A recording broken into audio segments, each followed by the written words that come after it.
Agari et Gary. D'accord. Et Monsieur Innocent aussi. Bonjour. C'est Monsieur Innocent qui a fait en fait le contact pour nous et qui a permis à Gary d'être avec nous ce matin.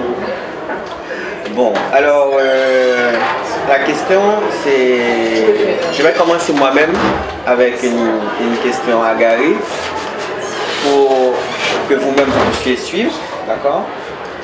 Alors Gary, dis-moi, la littérature jeunesse en Haïti, vous n'êtes pas beaucoup à travailler dessus? Et pas du tout. Je pense qu'en fait, il y a peut-être 20 ou 30 ans, ça n'existait pratiquement pas, la littérature jeunesse. Un écrivain qui se permettrait d'écrire un texte pour enfants, il se ferait lapider par ses pairs. Ok, ok. Donc, ça date seulement de peut-être de 15 ou 20 ans, où on a eu des écrivains majeurs qui ont commencé à écrire des textes à la fois pour les tout petits et à la fois pour les adolescents. Okay. Donc je crois que c'est l'influence extérieure.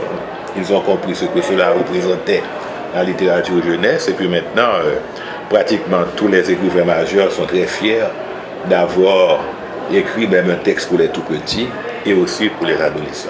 C'est une bonne nouvelle. Mais dans le temps, c'était quelque chose qui n'était pas faisable. Parce que si tu écrivais pour des jeunes, ça veut dire que tu n'avais pas le niveau. La stature, etc. Mais moi, quand il y avait 15-16 ans, je ne pouvais lire que des livres d'auteurs étrangers. Oui, c'est vrai. Il n'y avait pas de livres jeunesse écrits par des Haïtiens. C'est vrai, c'est vrai. Maintenant, autre chose. Tu t'es lancé. Mais alors là, on te connaît pour ça parce que pour toi, c'est une obsession. Travailler dans les ateliers, faire des ateliers, organiser des concours. De ce point de vue-là, on peut dire que tu es un écrivain qui a une générosité. Parce que souvent, il y a des gens qui savent écrire, qui sont bien, qui sont connus, mais tu n'as pas l'impression que le partage est fait. Comme quoi, dans notre pays, il y aurait cette tendance un petit peu au cercle fermé. Toi, tu vas partout, tu vas dans les provinces, tu vois. D'où est venue cette énergie pour travailler avec les jeunes? Et c'est toujours pour cela que nous sommes très contents de te recevoir à chaque fois. Okay. Mais par le fait que j'ai commencé à écrire très jeune et j'ai toujours l'impression d'avoir été ostracisé par une petite élite intellectuelle en Haïti. Par le fait aussi que j'ai travaillé dans des genres qui n'étaient pas coutumiers en Haïti, comme la littérature fantastique, la politique fiction, la science-fiction. Il y a très peu d'Haïtiens qui ont écrit dans ces genres, donc dès que tu écris dans ces genres, on ne te considérait pas comme un écrivain.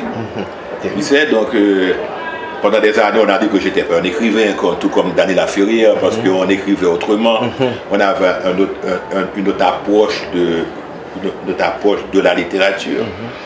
Donc, ce qui fait quand j'ai été reconnu après mes publications à l'étranger, moi, je ne sais pas, naturellement, et puis avant, il faut dire aussi que mon principal lectorat, dès mes premières publications, a été un lectorat jeunesse, des jeunes. Ils t'ont choisi. Oui, ils m'ont choisi. Tu sais, les jeunes lecteurs m'ont choisi, tu vois. Et tout naturellement, j'ai voulu faire un retour. Tu sais, travailler avec eux. C'est pour ça que j'ai toujours été intéressé à faire des ateliers d'écriture avec les jeunes et les aider à publier. J'ai eu plusieurs publications avec des jeunes, tu vois, dont le plus connu est je ne savais pas que la vie serait aussi longue après la mort. Tu vois, ça a été vraiment un grand succès à l'étranger. On avait même reçu quelques jeunes avec toi. Exactement. Et j'ai organisé aussi plusieurs concours pour des jeunes avec des publications par la suite. Super.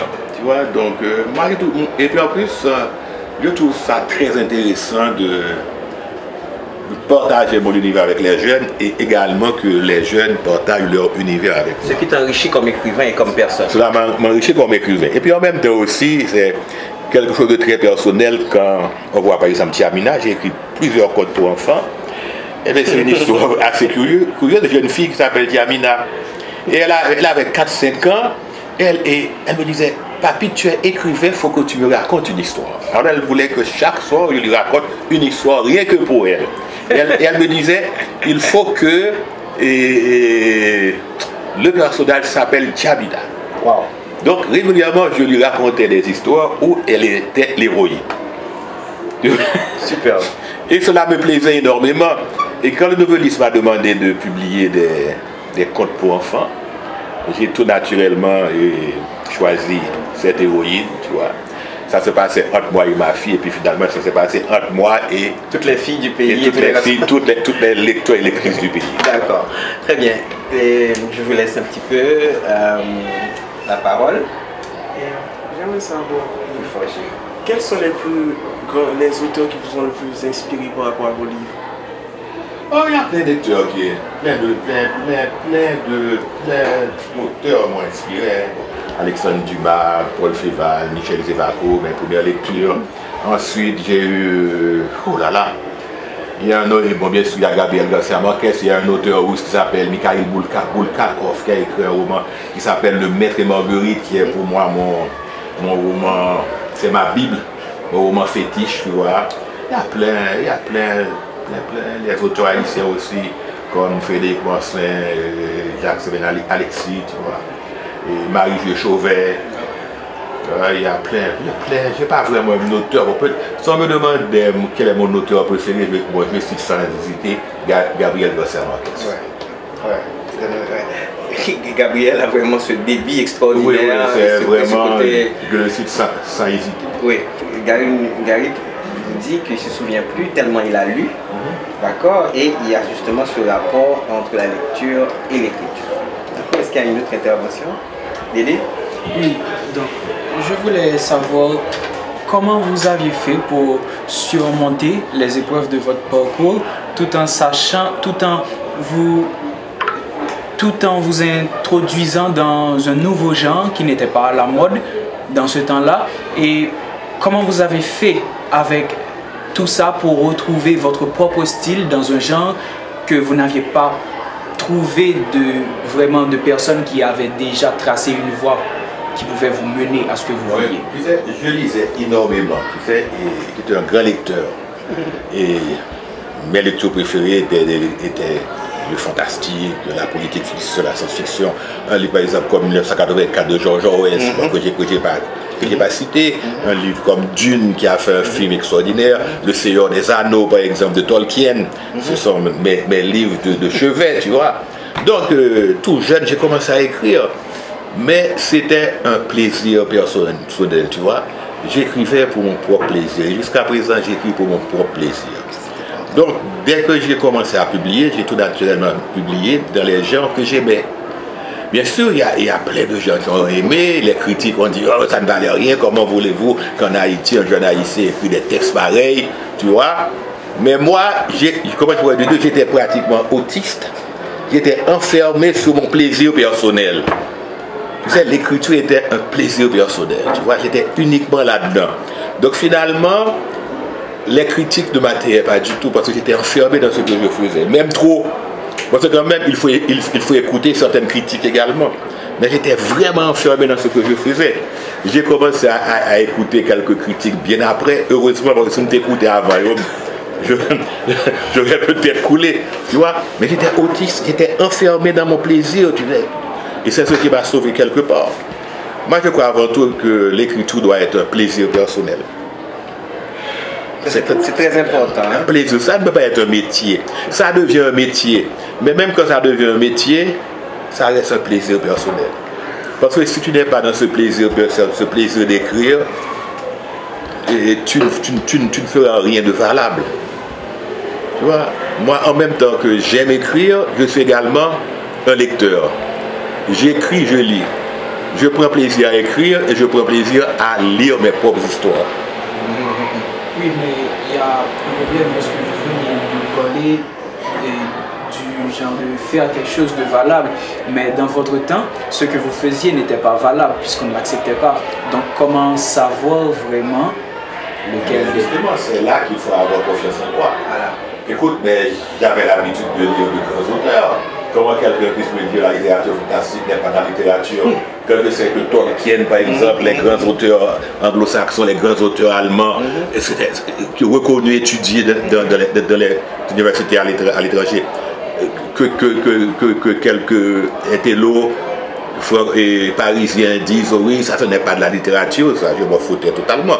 Moi, ce que je faisais, j'y croyais. Alors c'est très important d'y croire. Je croyais. C'est important. C'est-à-dire que par exemple, vous commencez quelque chose et vous avez des difficultés, vous avez des obstacles, eh bien, il faut vraiment avoir confiance en soi et s'assurer justement de ce qu'on veut faire pour pouvoir avancer. Donc je crois que c'est très important de comprendre l'expérience de Gary. Et peut-être que dans cette ouverture qu'il a par rapport aux jeunes et qui est bon pour notre pays, en ce sens que il y a l'idée de partage, mais beaucoup de jeunes auteurs ont émergé. D'accord? Et ça c'est très très important parce qu'on n'a pas d'institution étatique qui justement travaille sur des prix, qui travaille sur des trucs pour... Sinon que les initiatives privées, les initiatives d'un écrivain, d'accord? Et ça c'est très important. Est-ce que vous avez d'autres interventions? Paul? Ouais, j'ai eu à lire beaucoup de vos œuvres et cependant l'une d'entre elles m'a vraiment laissé perplexe à l'angle des rues parallèles. Personnellement, c'est un livre que j'ai lu plusieurs fois, mais jusqu'à présent mais je ne suis toujours pas parvenu à vraiment en ressortir l'essence. Donc, vu que j'ai l'occasion de vous rencontrer, et qu'est-ce que vous avez voulu véhiculer à travers ce livre? Eh bien, tu t'arrêtes seulement au titre, à l'angle des rues parallèles. Donc, tu es d'accord que c'est une impossibilité de parallèle. Donc déjà, ok. Les deux parallèles peuvent se rencontrer où? Seulement dans un espace de folie. Un espace de chaos, de folie, de déstructuration. Ça ne peut se rencontrer que là. Eh bien, l'écriture suit. Exactement. Donc ça veut dire l'écriture toute, tu vois. Donc ça veut dire que à l'angle des rues parallèles, c'est une métaphore qui tente de décrire la désintégration de notre pays. C'est ça. Donc il faut voir ça comme tu sais, c'est très symbolique. Et quand tu regardes ce qui se passe en Haïti actuellement, ce que les gens, ce que certains même dirigeants font et disent, on est à l'angle des rues parallèles. On est dans une folie, dans une impossibilité, dans un truc tordu, tu sais, que tu ne pourrais même pas imaginer. Vous êtes de différentes sections scientifiques ou sections littéraires, mais vous savez que justement, ce que la pensée positive veut faire croire, que l'artiste était quelqu'un qui était dans les nuages et qui comptait les seules puces, mais qu'en réalité, l'artiste est aussi celui qui peut voir, qui peut imaginer. Et nous sommes maintenant à l'angle des rues parallèles. Et quels sont les livres, à part Jamina, je sais déjà que vous avez énuméré votre rapport à votre fille, mais quels sont les livres qui vous ont le plus à écrire et ceux qui vous ont le moins plu? Difficile à dire. Tu sais, il y a des livres que il y a des histoires que tu écris, c'est par rapport à une expérience, un vécu, une douleur, tu les écris. Tu vois, il faut que ça sorte. Par exemple, comme le Serre des Vécous Fidèles, il y a je sais quand il se promène dans mon jardin, il y a l'angle des rues parallèles, tu vois. Tu sors. C'est un accouchement. Un accouchement, tu vois.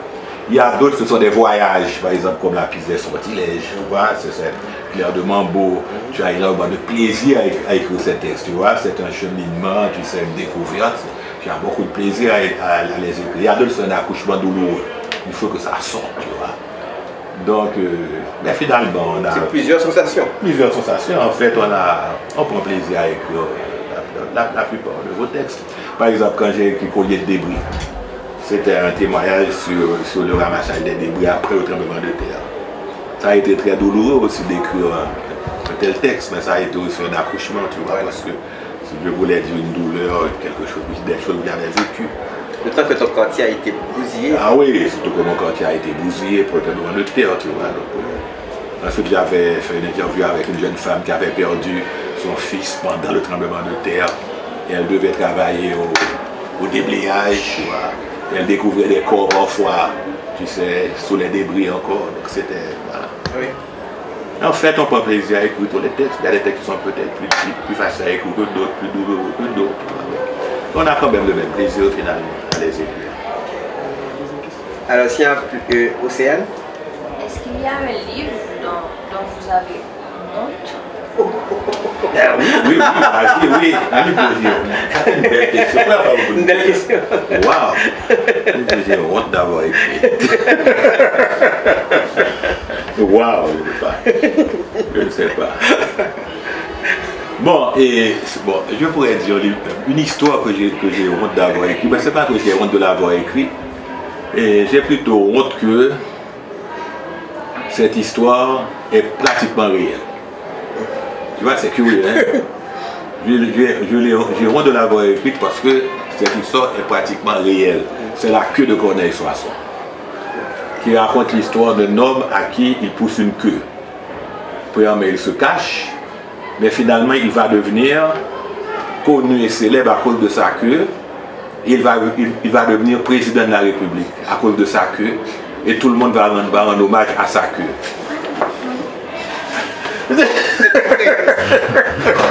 Est-ce que vous avez déjà pensé à faire une adaptation cinématographique de vos œuvres? Ah oui, c'est mon rêve. Je vais par exemple de mettre la pièce des sortilèges au cinéma. Et ben, mon inspecteur de police, Dieu soit loisir, je rêve de le voir en série. En écran. Et j'ai écrit dans mes tiroirs, j'ai plusieurs scénarios, à la fois pour des films ou des séries. J'ai travaillé par exemple par une idée folle que j'ai eue de mettre Bouki et Malice en série policière. Tu as celle de Malice qui devient tueur en série et Bouki qui est un inspecteur de police. Waouh! Totalement. Oui. C'est comme des réécritures. Oui, comme des réécritures. Ce qui est extraordinaire, vous avez étudié en humanité les réécritures et vous savez par exemple que il y a un auteur qui s'est amusé à faire deux choses. La première chose, à faire que entre le chêne et le roseau, finalement c'est le chêne qui a la partie belle et qui finit par dire, quand le roseau lui dit bon, quand tu auras un vent qui va te terrasser, à ce moment il dit je mourrai comme un chêne. Tu vois, mais et il y en a d'autres justement qui ont fait des jeux avec Madame Bovary, une prolongation. Madame Bovary revient se venger. Tu vois, et c'est magnifique. Donc on est dans un monde de rêve quand vous êtes avec Gary, mais il faut rêver pour pouvoir imaginer, produire, donner du plaisir aux gens. C'est ça qui est important. Et sinon, on va passer à la Elva. Est-ce qu'à travers vos livres, votre but c'est de montrer la culture haïtienne? Parce que dans vos livres, vous parlez beaucoup du Vaudou. Écoutez, je suis un auteur haïtien, je vis en Haïti, j'ai vécu ici, mon quartier, ma ville, mon pays, tout c'est mon lieu, tu sais tout, c'est ma culture, donc forcément je parle de ma réalité, c'est pas que je veux parler de ma culture, je parle forcément de ma... Forcément je dois parler de moi, de ce que je vis, de ce que je vois, de ce que j'écoute, donc c'est pas que je veux parler de ma vie. S'il n'y a pas d'autres de la part de mes enfants. Oui, il y a d'autres questions. Il y a par exemple cette idée, j'ai beaucoup d'amis écrivains qui sont extrêmement curieux et qui te disent souvent, je cherche des camionnettes en pile, ça va passer dans la ville là. Est-ce que par exemple justement comme écrivain, et comme tu as dit, que ce que tu rends, c'est ce que tu vis. Et ça t'arrive d'être observateur de ce que tu vois autour de toi tout le temps. Tout le temps. Comme un buvard. Ah oui, tout le temps, exactement, tout le temps. Et tu sais ce qui est curieux, et j'ai une voiture, mais je suis souvent en moto, et parfois je prends le transport en commun. Ouais, la Guézin. Oui. Par exemple, hier, j'ai fait le trajet de moto de Bizoton au centre-ville. Heureusement, j'étais pas en voiture parce qu'il y avait un embouteillage monstre. Mais ce que j'ai vu, ce que tu entends pendant que tu es en moto en pleine rue, quand tu es dans un tap-tap de transport commun, quand tu es en voiture privée, tu ne vois absolument rien. Oui, tu vois. Absolument rien. Tu sais, en Haïti, dans la prochaine constitution, il faut exiger à chaque dirigeant au moins une fois, chaque 15 jours, de prendre le transport en commun.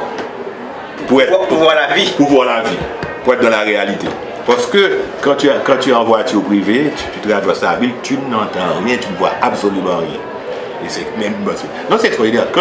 Quand tu marches à pied, tu as une plus grande faculté d'observation. Quand tu vas en bicyclette, un peu moins, en moto, un peu moins, plus tu vas vite, plus tu vois moins et tu entends moins. C'est curieux.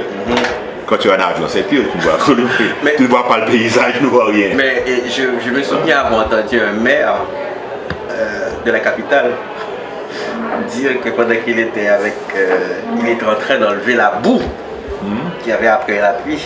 Ah, ok. Et puis mon ex moto passé, qui ouais mais à la camper, il était à la boue. Il dit, oh, magistrat, il y a un merde. Ça fait notre peuple. Alors, question. On peut parfois penser que le réel et l'irréel sont parfois deux lignes parallèles. Et que parfois, justement, ces lignes parallèles se croisent bizarrement. Ces lignes parallèles, les lignes parallèles n'étant pas censées se rencontrer, ils se croisent. Et c'est peut-être ce qu'on est en train de voir c'est ainsi, c'est que nous sommes dans une certaine irréalité. Premièrement, c'est que tout le monde voit qu'on est dans cette irréalité et tout le monde le dit, mais personne n'arrive à concevoir une manière de redynamiser ces deux lignes parallèles. Mais ce que je pense, par le fait que ces deux lignes se sont rencontrées, ne faudrait-il pas aussi montrer de quelle façon ce réel qui est en train de passer au-dessus de l'irréel finisse par retrouver une situation rêvée, une situation que plus personne n'attend face au désespoir, que notamment tout le monde le dit justement, il faut se mettre ensemble et tout ça, et justement finir par passer et puis tomber sur la parallèle où le réel finit par dépasser l'irréel mais dans un sens positif. C'est ça, jeunesse. Hein? C'est une question de jeune. Ah oui, non, c'est bien, c'est bien. Qui a de l'espérance. Oui, c'est bien. En fait, c'est un thème que j'aime, en fait, il y a cette frontière entre le réel et l'imaginaire. Nous sommes dans un pays, justement, où cette frontière, il est totalement poröse. Normalement, le problème qu'il y a, c'est que quand tu as cet amalgame constant entre le réel et l'imaginaire, l'individu arrive à ne plus comprendre sa réalité. Quelqu'un que par exemple il construit son village dans le lit d'une rivière, comme c'est arrivé en Haïti, et puis il ne pense à rien pas privé parce que bon Dieu a sauvé bien loi va sauver, et il y croit forcément, tu as un problème. Donc le fait que tu as ce mélange des deux fait que tu ne peux pas comprendre ta réalité. Le problème en Haïti, tu as un grand problème de mélange de réalité et d'imaginaire. Parce que, bon, même notre manière de comprendre notre histoire, ce que j'appelle le roman national, bon, je ne vais pas entrer dedans, comment on a expliqué la révolution haïtienne, etc. Il y a un imaginaire terrifiant. Par exemple, on te dit comme ça, en 1804, il n'y a plus eu d'esclaves. Pas eu d'esclavage, mais c'est pas vrai. Depuis avant, l'esclavage avait été aboli. Ça avait été aboli depuis avant, depuis 10 ans auparavant, c'était aboli. Il y avait des cultivateurs, il n'y avait pas d'esclaves en Haïti. Napoléon voulait rétablir l'esclavage. Mais il n'y avait plus d'esclaves en Haïti depuis Sotonax Colverel est entré, on a aboli l'esclavage en Haïti. Mais on raconte autre chose. Donc toute notre histoire, on te raconte un tas de choses qui sont du domaine, je pourrais dire pratiquement de l'irréel, qui t'empêchent de comprendre ta propre réalité. Tu es dans un pays, mais comment se fait-il? On te dit que tu as toute cette histoire et puis tu es dans ce bourbier. Comme disait Rudy, c'est pas une fatalité, c'est une construction. C'est une construction. Pourquoi on est dedans? Est-ce que il y a un problème au niveau de notre mentalité, notre manière de comprendre, de nous comprendre? peut-être que nous nous comprenons mal, nous comprenons notre histoire mal, on comprend trop de choses mal qui fait que notre réalité, on ne peut pas l'appréhender pour la modifier, tu comprends? Ça m'est arrivé, peut-être que j'ai raconté déjà ça aux enfants, mais je te raconte pas ça à toi. J'avais un de mon personnel, qu'ils appellent le petit personnel, qui avait été malade et qui avait eu la malaria. La malaria. Même monsieur, chaque fois que je disais le cas docteur, monsieur dit aller, mais c'est sûr qu'il a fait un autre chemin. Oui, clair. Parce que chez nous, rien n'est normal. Oui. C'est-à-dire qu'il n'y a jamais une maladie qui soit rationnelle. Et puis je me rends compte que j'allais le perdre comme ça. Parce qu'un jour, un autre du petit personnel m'a dit « Ah, Jean-Michel, il y a les 2 mois de correction, monsieur. » Bon, alors finalement, j'ai parlé à ma femme qui m'a dit « Bon, j'ai une idée. » Ma femme m'a dit « Donne-lui le Malarivon. » Tu vas voir, ça va t'intéresser comme romancier. Le Malarivon, c'est quelque chose que tu prends à certaines heures. Alors, je vais le voir, puis je l'appelle à côté, comme si c'était quelque chose de particulier, mais vraiment j'avais un secret. Il me dit, ouais, Granza, à minuit pour commencer. Ça commence à m'intéresser. Oui. Et je lui dis, 6 heures de temps après, on prend le deuxième.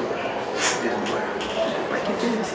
Mais en fait, c'est vrai, le médicament, si tu rates, je ne vais pas quitter le ramasser, nous, papa. 6 heures du matin, on va prendre son deuxième Granza. Oui. Puis je vois que ses yeux sont... Parce que je commence à parler de choses sérieuses. Oui, normalement, parce que tu parlais de minuit, 6 heures du matin. Oui. Bah, mystique même. Et puis il prend ça. Il me dit, monsieur, bon, pas là, il y a une bouteille là que vous faites pour voir. Oui, bouteille, là. Et alors, ce croisement entre l'irréel et le réel m'a permis de le sauver. Voilà. Et finalement, quand il m'a vu la prochaine fois, il m'a dit, wow! Je vais ça, bon. Non, vraiment? Oui. Je dis, monsieur, oui, c'est minuit fondamental. Parce que sous pas de prendre la minuit, est-ce que tu vois? Mais si j'avais été tout à fait en face de lui, en lui disant que c'était tout ce qu'il croyait, c'était des bobards, c'était des choses, monsieur t'a pris la peine pour moi. Oui. Oui, il t'a prouvé que mal l'école, toi. Oui, voilà, c'est ça. Voilà, est-ce qu'il y a une autre question? Dédé? Oui, je voulais savoir, par exemple, si, ok, en tant qu'écrivain, vous étiez par exemple étranger et donc vous n'étiez pas là au moment de l'événement et puis, mais quand même, vous vouliez écrire quelque chose. Vous n'êtes pas haïtien, vous êtes totalement étranger à notre culture, à notre histoire, à notre pays, tout ça, et même à l'événement qui s'est produit.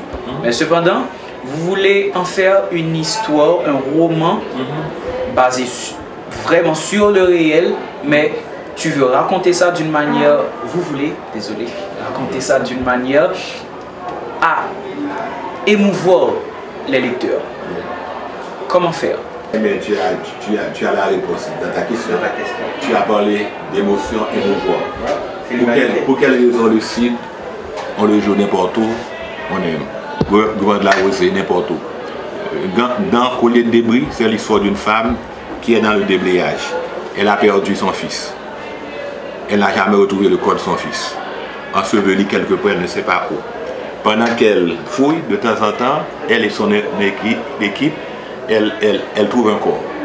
Quand on trouve un corps, on doit arrêter le déblayage pour appeler un juge de paix, appeler d'autres personnes. Elle se dit, mon Dieu, si un jour on vient m'appeler pour me dire, on a retrouvé le corps de mon fils. Quel que soit le pays, quelle que soit la culture, l'émotion de cette femme, on va le comprendre. Voilà. Que ce soit un Esquimau, hier, en Afrique du Sud, au Japon, en Inde, on comprendra la douleur de cette femme, son appréhension, son angoisse. Et n'oublie pas, tu comprends?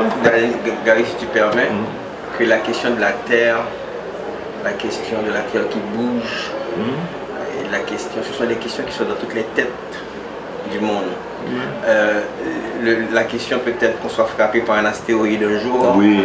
Parce que tu vois, toutes ces questions-là sont dans notre imaginaire, sont dans notre inconscient. Et sont des objets d'inquiétude. Le ciel nous inquiète. Oui. Parce que tu vois, l'immensité de la mer nous inquiète pour des raisons que vous savez.